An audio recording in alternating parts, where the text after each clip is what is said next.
Good morning, Bulldogs. My name is Damali Brown from class 805. Please stand for the pledge. I pledge allegiance to the flag of the United States of America and to the republic for which it stands, one nation, under God, indivisible, with liberty and justice for all. Today we are celebrating No One Eats Alone Day. Today is getting to know someone you don't know and being open to new friends. Enjoy the video and make a new friend today.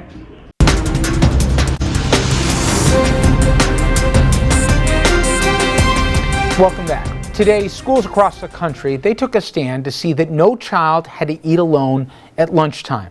Schools in at least 26 states participated in the National No One Eats Alone Day, and the day was founded under the nonprofit organization Beyond Differences, and it was created following the death of 15-year-old Lily Smith, who passed away due to complications from a rare genetic disorder. Lily, it turned out, often sat alone at lunch, and her parents, they founded Beyond Differences following her death to encourage schools and students across the country to see that no child is left out. And we're very pleased to be joined right now by Nicole Hockley. She's the communications director for the Sandy Hook Promise organization, which has selected No One Eats Alone as its Promise Day event for the month. And I want to talk about this organization. We've had other folks from your organization that does unbelievable work here. And obviously was born out of a tragedy that happened, and you lost your 6-year-old son, Dylan, on that awful day. I'm just always struck.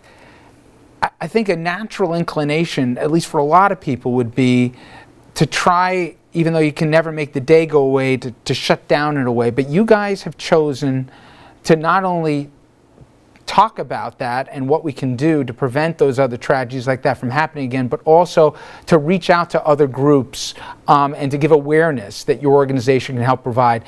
How hard is that to do? It can be very hard to do that, but in all honesty, everyone's path through grief is very different, and some days you do just want to shut down and make sure that everything's, keep the blinds drawn and stay in bed all day.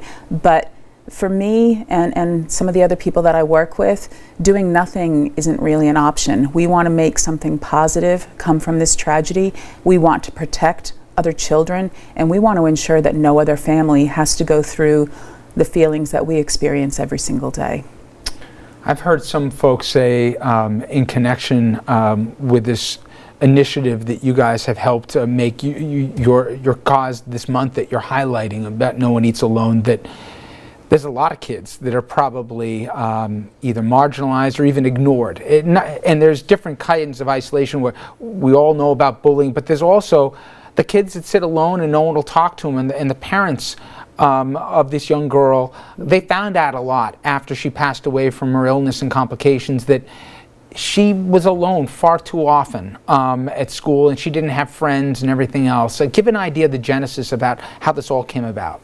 Well, I think we can all relate to some point in middle school, especially, or those early years where we felt alone. I have memories of that, and I see that in some of my friends' children as well. Sometimes you want to be by yourself, and that's perfectly fine if you're focusing on something or if you're trying to prepare for something. But too often there are kids that are completely by themselves in the school cafeteria or by themselves on the playground that aren't chosen for sports, or that sit by themselves on the school bus. And we're trying to say to other kids, it's okay to notice someone by themselves, but why not go out and include them in? Why not ask them if they want to sit with you at lunch or play with you or join your sports team? It doesn't take much, and just that reaching out, that smile and that act of kindness can truly make a difference to someone's life. I remember when I heard about this story and reading about from Lily's parents talking about it, that they learned and they felt so pained again after not just losing their daughter, but what she endured. And I think for many of us, as I said, bullying, there's been a lot of spotlight on it, and we need to do more as a country for it. But when people are sitting by themselves or alone, in many ways, isolation is its own form of torture here, where it's almost like you're not there. Yeah, that feeling of being invisible, that can be just as harmful, if not more harmful, than someone who is verbally or physically being picked on.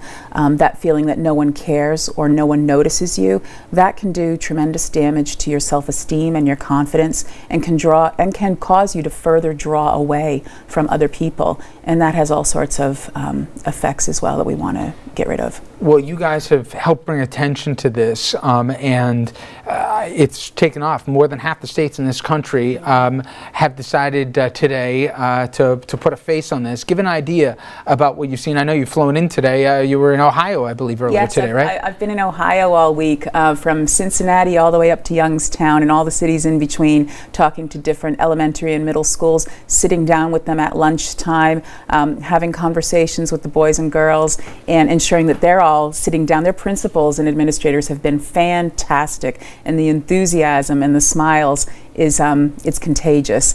And I've loved sitting down with them and talking about, okay, well, have you ever met this little girl before? Have you ever met this boy? And what have you found in common with each other? Do you think instinctively kids want to do the right thing?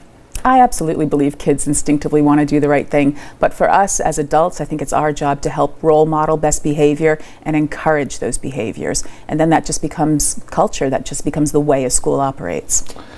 In that same story that I learned about, Lily's story and what came out of it, I also heard that those that are isolated, those that are ignored or shunted out, sometimes it's not just the pain that they do, but they'll lash out in many other ways. And I know that you guys have spoken about that, as it's in everyone's self-interest to make sure these marginalized or ignored populations don't stay that way for society as a whole. Without a doubt. We're not saying that someone who's isolated or bullied is going to end up hurting themselves or hurting someone else, but there is a very small percentage of people that can become violent.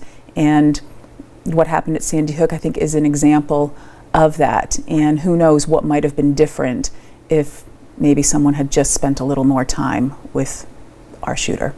Well, we've talked many times in this program. I think it'll be a national regret we didn't do more in the aftermath, but I'm glad your group and others haven't given up, not the fight, but at least the conversation as to what we can do to do better. And again here, for all the great promises that Sandy Hook Promises involved in, including No One Eats Alone, I'd love you to check out their website. If you go to sandyhookpromise.org, you can find out more on how you can help and be part of the solution as well. Nicole, thank you so much for a few minutes. I really appreciate it. Thank you, Rich.